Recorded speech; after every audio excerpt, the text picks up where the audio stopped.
So it is 1611 1611 వచ్చింది. ఇక్కడ పెళ్లి చేసుకుంటాడు ఎవరినంటే నూర్జహాన్. పేరు బాగుంది కదా, అమ్మాయి ఇంకా బాగుంటుంది. ఈ నూర్జహాన్ ఎవరంటే ఒక్కసారి ఫ్లాష్ బ్యాక్ వెళ్ళామనుకో, ఫ్లాష్ బ్యాక్. సో తర్వాత సలీం తర్వాత ఏమైపోయాడంటే జహాంగీర్ అయిపోయాడు, మొఘల్ ఎంపైర్కి ఎంపరర్ అయిపోయాడు. ఇది 1606. ఇది కింగ్ అయింది ఎప్పుడంటే 1605లో. 1606లో ఏం జరిగిందో చూడు. ఇప్పుడు జహాంగీర్కి ముగ్గురు కొడుకులు ఉన్నారు. ఒకటి పేరే షా హర్వీర్ అంటాం.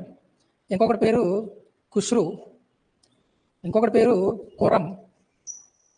షా హర్వీరు, ఖుష్రు, ఖుర్రం, వీళ్ళ ముగ్గురు ఎవరి కొడుకులు అంటే జహాంగీర్ కొడుకులు. 1606లో ఖుష్రు ఏం చేస్తాడంటే కుదురుండకుండా జహాంగీర్ మీద అటాక్ చేస్తాడు. ఓన్లీ కుర్రోడు కదా అని చెప్పి వదిలేస్తాడు. ఒకసారి మళ్ళీ గెలుస్తాడు, వెళ్ళి మళ్ళీ రెండోసారి కదా అని వదిలేస్తాడు.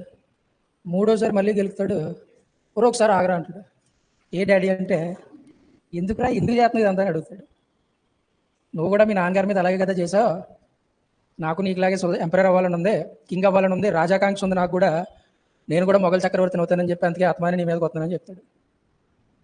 సర్లే ఇల్లు అయితే పంపించేస్తాడు. మా నాన్న ఏమవ్వలేదు కదని చెప్పి మళ్ళీ వెళ్తాడు. ఈసారి ఖుష్రుకి హెల్ప్ చేసింది ఎవడంటే అర్జున్ సింగ్. సిక్కు గురువులు అంటారు, సిక్కు గురువుస్. ఇందులో అర్జున్ సింగ్ ఎవడంటే 5th సిక్కు గురువు అనమాట. 5th సిక్కు గురు అర్జున్ సింగ్ ఖుష్రు ఇద్దరు కలిపి జహాంగీర్ మీదకి వెళ్తారు. ఆడు వదిలేసాడంటే ఆడు చేతగానోడు అర్థం ఏంట్రా. ఇంక మా వాడికి జహాంగీర్కి చిరాకు వస్తుంది. చెప్పి చిరాకు వచ్చి ఖుష్రు కానీ పట్టుకుంటారా అన్నాడు. పట్టుకున్నారు. ఈ 2 కళ్ళు బీగించేస్తాడు అనమాట.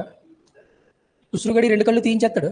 కళ్ళు ఉంటే ఎక్కడికి తెగదిరుగుతున్నాడని చెప్పి ఎవడి మీద పడితే వాడి మీదకి వెళ్తాడని చెప్పి 2 కళ్ళు తీయించేసి ఆడెవడాడు కూడా వచ్చాడని తీసిరండి అంటాడు. ఈడే ఆడికైతే కొల్లేదు తీయించాడు కొడుకు కాబట్టి, వీడికైతే డైరెక్ట్ ఊరేసేస్తాడు అనమాట. క్వశ్చన్ ఏంటంటే జహాంగీర్ చేతిలో చంపబడ్డ సిక్కు గురు ఎవడని లాస్ట్ టైం చాలాసార్లు వచ్చింది క్వశ్చన్. ఇది అర్జున్ సింగ్ వేస్తాడు అనమాట. ఓకే, కాబట్టి అనవసరమైన వాటిలో వీళ్ళెట్టకూడదు. సో ఇలాగ ఖుష్రు గారి రివాల్ట్ అనేది కంప్రెస్ అయిపోయింది, ఒక ప్రాబ్లం అయిపోయింది జహాంగీర్కి. సో ఇట్ ఈస్ 1611 1611 వచ్చింది. ఇక్కడ పెళ్లి చేసుకుంటాడు ఎవరినంటే నూర్జహాన్. పేరు బాగుంది కదా, అమ్మాయి ఇంకా బాగుంటుంది.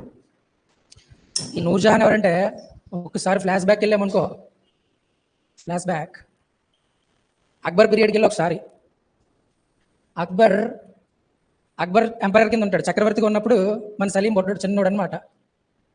చిన్నోడు అంటే బాగా చిన్నోడు కాదులే, కొంచెం పెద్దగా ఉంటాడు.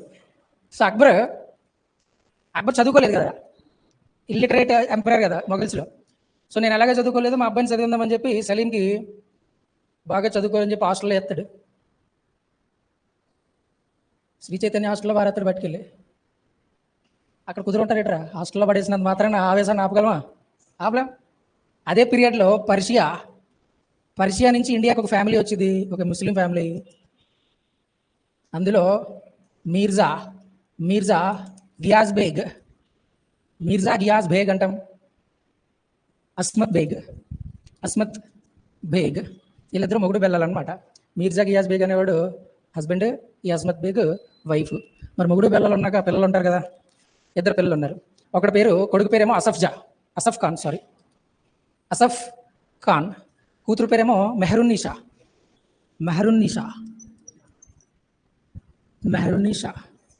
ఓకే, సో మెహరున్నీషా ఎంత అందంగా ఉంటుందంటే సూపర్ ఉంటుంది. ఓకే, సో సలీంను చదువుకోరని పంపితే మెహరున్నీసాని తగులుకుంటాడు వెళ్ళి.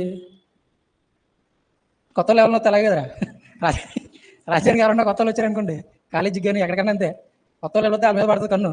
సలీం గడ్ కూడా అలాగే మెహరున్నీసా మీద పడింది. సో మెహరున్నీసా కూడా ఎలాగ చక్రవర్తి కొడుకే కాబట్టి ఎక్కువ కాలం తెప్పించుకోలేదు, ఎన్న ఓకే చెప్పద్దు.